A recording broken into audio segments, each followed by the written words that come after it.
천안함 피격 사건은 대한민국에게 큰 충격을 주었습니다. 이전까지 우리 해군은 북한에서 남하하는 간첩선을 막는 데에만 집중했고 그 결과 북한의 잠수함을 활용한 전술에 대응하지 못했기 때문입니다. 하지만 전화 위복이라고 했던가요? 국방부와 해군은 천안함 피격 사건 이후 북한의 잠수함을 막기 위해 대잠전에도 힘을 쓰기 시작했고 그 결과 신형 호위함 사업, 차기 해상 초계기 사업, 차기 잠수함 사업 등 북한의 잠수함을 막기 위해 다양한 대잠 플랫폼을 갖추기 시작했습니다. 특히 신형 호위함들은 헬기도 운영할 수 있기에 전보다 해상작전 헬기 요구도 늘었죠. 이에 슈퍼링스 헬기를 대체할 차기 해상작전 헬기 사업에 시동을 걸었고 최종 평가 결과 8기의 해상작전 헬기를 손에 넣었습니다. 그러나 이 헬기 도입이 결정되자마자 엄청난 논란에 휩싸였습니다. 고작 8기밖에 도입을 안 하는데 다른 후보군과 비교해 성능도 떨어지고 기술 이전도 받기 힘들며 심지어 국정감사에서는 비행시간이 고작 38분밖에 안 되는 반쪽짜리 헬기라며 방위사업청과 해군의 결정에 엄청난 비난이 쏟아졌습니다. 그래서 도입 과정에서 방산비리가 벌어진 거 아니냐는 여론이 불거졌고 합동수사본부는 사업 과정에서 비리가 의심된다며 합참의장, 해군 사업단장 등등 줄줄이 기소당하는 초유의 사태가 벌어졌죠. 오늘 이야기는 한때 비리로 점철된 결함헬기 AW159 와일드캣입니다.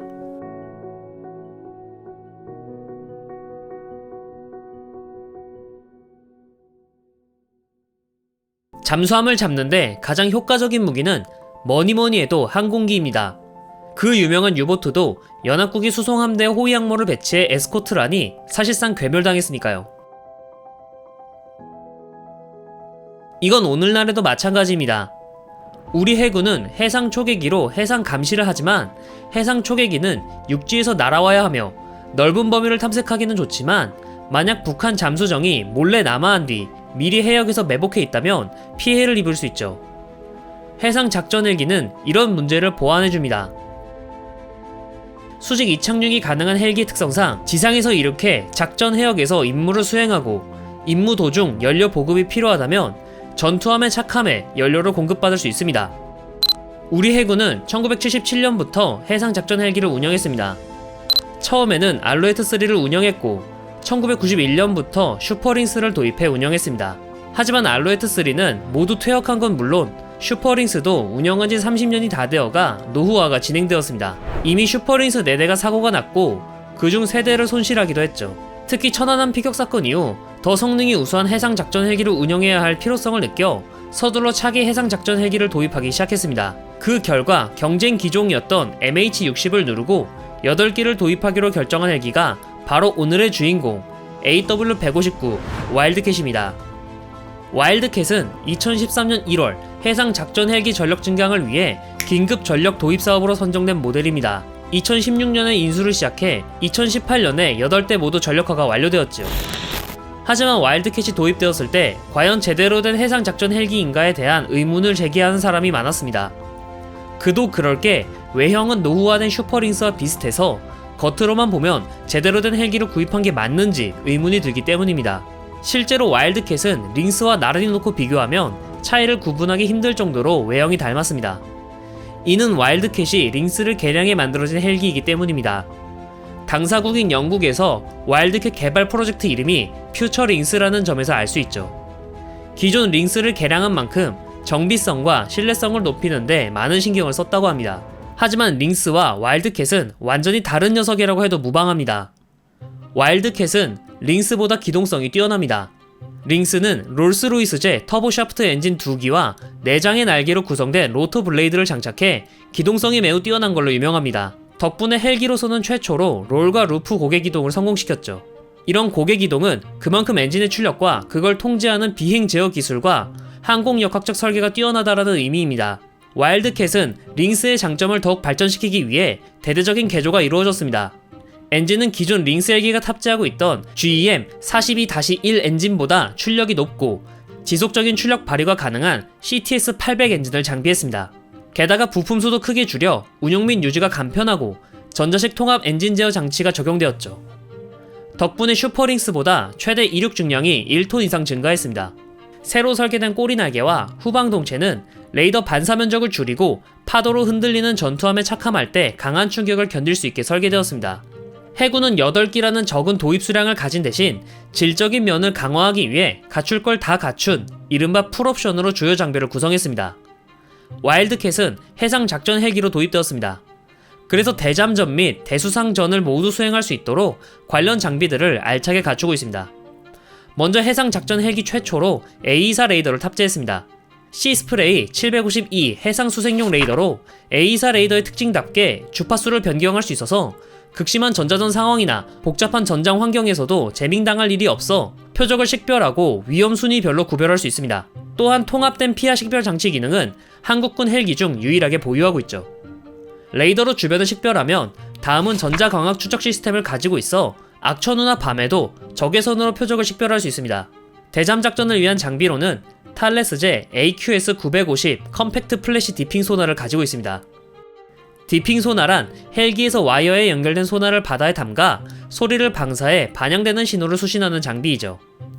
영국군이 발주한 와일드캣 소나는 AN/AQS18 디핑 소나를 사용하며 AQS950보다 각도 분해능과 갱신율이 좋습니다만 탐색을 위한 주파수 대역이 높아 AQS950에 비해 먼 거리를 탐지하기가 어렵습니다.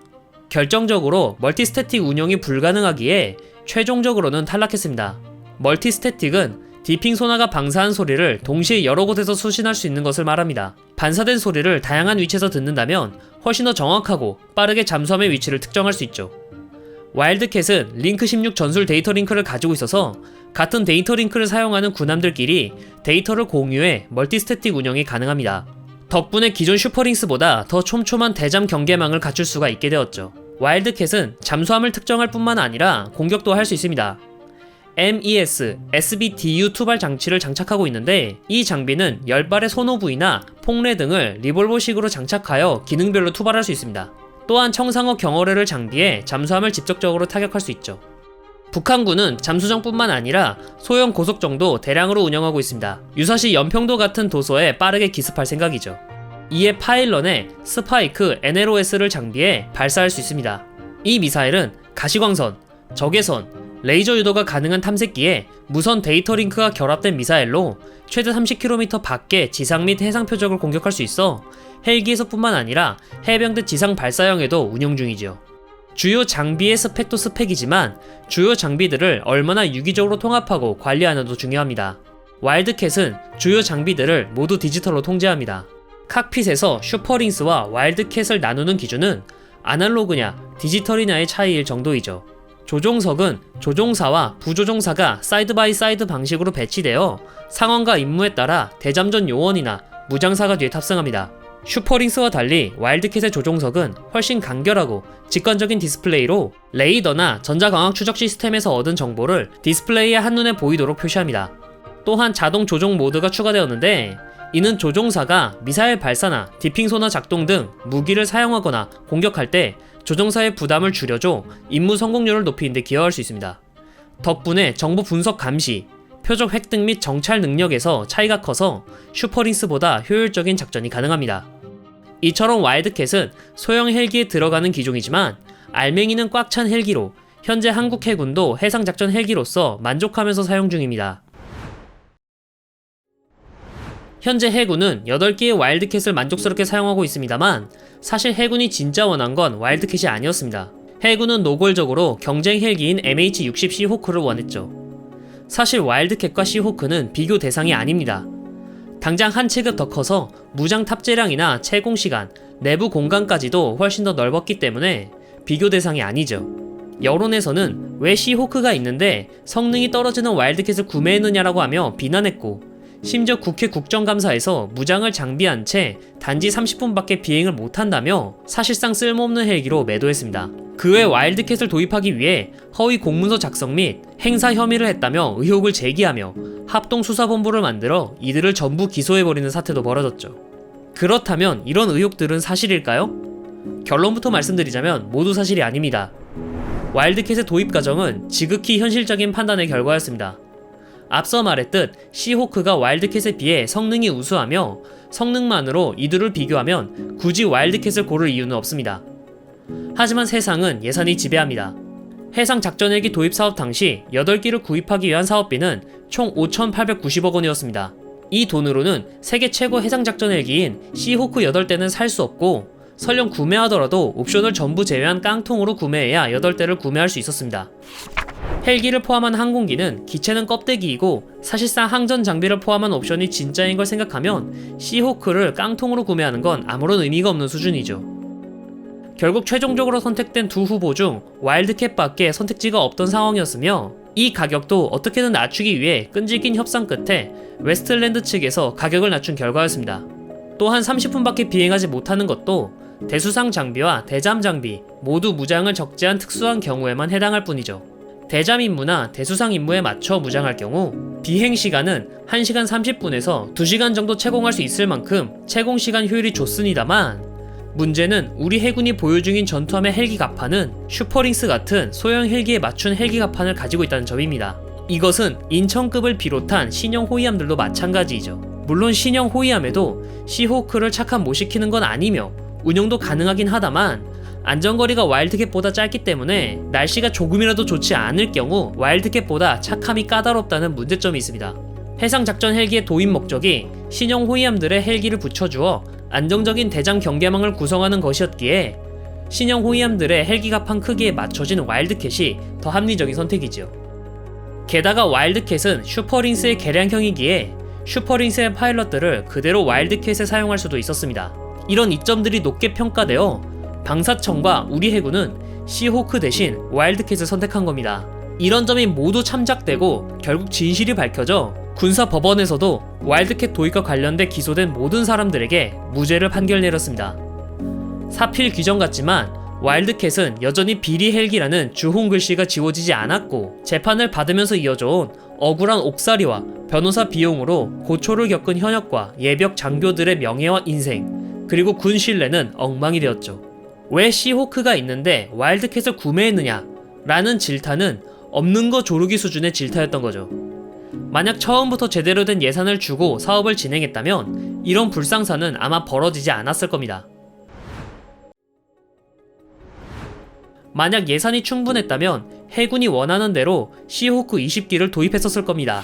이 때문인지 몰라도 1차 도입 사업에서는 8개의 와일드캣만 도입하지만 2차 도입 사업에서는 12기의 시호크를 도입하는 것으로 결정되어 해군의 아쉬운 마음을 달랠 수 있었죠. 정리하면 AW159 와일드캣은 우수한 탐지 장비와 대잠 장비 그리고 대수상전 장비까지 갖춘 8방 메인 헬기로 현재 와일드캣은 8기 모두 실전에서 배치 중이며 기존 링스 대비 우수한 성능 덕에 해군은 만족하면서 사용하고 있다고 전해집니다. 또한 도입 과정에서 불거진 비리들은 모두 무혐의 처분이 나면서 비리 헬기에 대한 오명도 조금 씻어내기도 했죠. 물론 여전히 체급의 한계상 채공 시간에서는 약간 아쉬움이 남지만 이 갈증도 2차 차기 해상 작전 헬기 도입 사업에서 시호크 12기 도입이 결정되면서 와일드캣의 부족한 점을 해소하게 되었습니다. 우리는 군사무기를 대할 때 단순한 스펙과 이미지에 기대해 섣부른 판단을 하는 경우가 많습니다. 인천급 호위함의 경우 앞뒤 사정상 그렇게 나올 수밖에 없는데도 왜 VLS를 삭제했냐고 말하며 아무리 설명해줘도 듣지 않으려고 하는 사람들이 대다수죠. 하지만 군사무기는 스펙만으로 결정되는 게 아니며 특히 무기 도입 사업은 사업인 만큼 앞뒤 사정을 이해하고 파악하는 게 무엇보다 중요합니다. 설령 스펙이 조금 떨어지더라도 주어진 예산과 그 외 상황을 고려하면 오히려 높은 스펙이 발목을 잡을 때도 있죠. 와일드캣 헬기가 바로 그런 예시입니다. 시호크보다 스펙이 떨어지는 건 물론입니다.